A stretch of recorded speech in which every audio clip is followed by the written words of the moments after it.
well as the founder of Positive Parenting Solutions, which was developed to help parents correct behavior without nagging, reminding, or yelling. Wow, is that possible, Amy? Welcome. It is possible. Thank you. Tell us how that works then.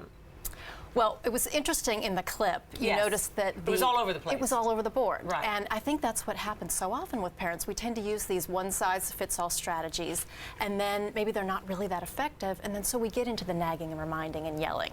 But doesn't it seem like more and more and more kids are just, they're worse now, much worse. And nobody even says please and thank you. Just the bare minimums aren't even in existence anymore. But that's the parents. Yeah, that's the parents. So were they parented badly as well, the parents who are now passing that bad parenting to their children?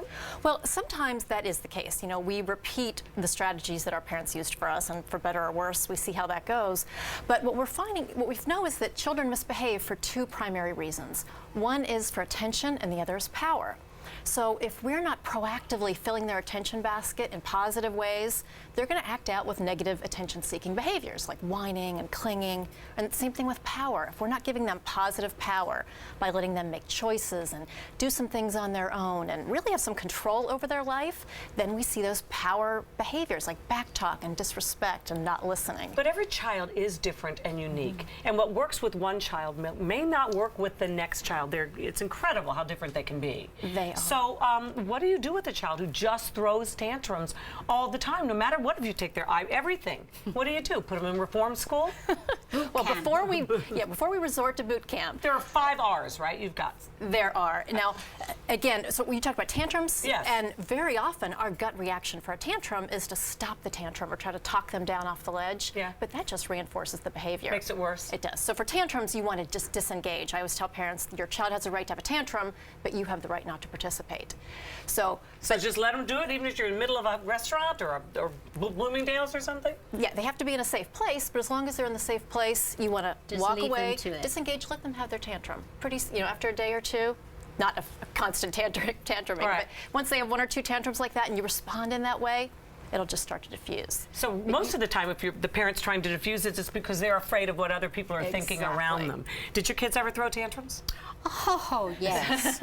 Especially Kelly. Yeah. And it would always be in a public place. Yeah. Well, they do that because they know we're vulnerable. That's the power part. Exactly. Yeah, it's like anything just stops, yes. you know. You asked about the 5 R's. The 5 R's. Yes. For consequences to be effective, we want the child to learn for the future, and we want the parent not to be the bad guy. Right. So the 5 R's ensure that's going to happen, and parents can start that today and see results. So the first R is it has to be respectful. So when we're yelling or spanking, it's not really respectful, and it doesn't work for behavior change.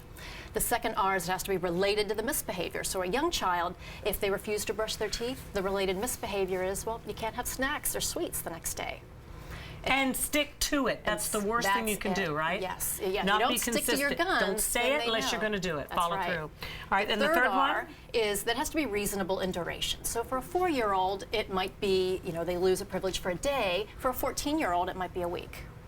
Right. Yeah, so the time fits the crime, so to speak. Yeah, and the development of the child. Right. And then revealed in advance. What does that mean?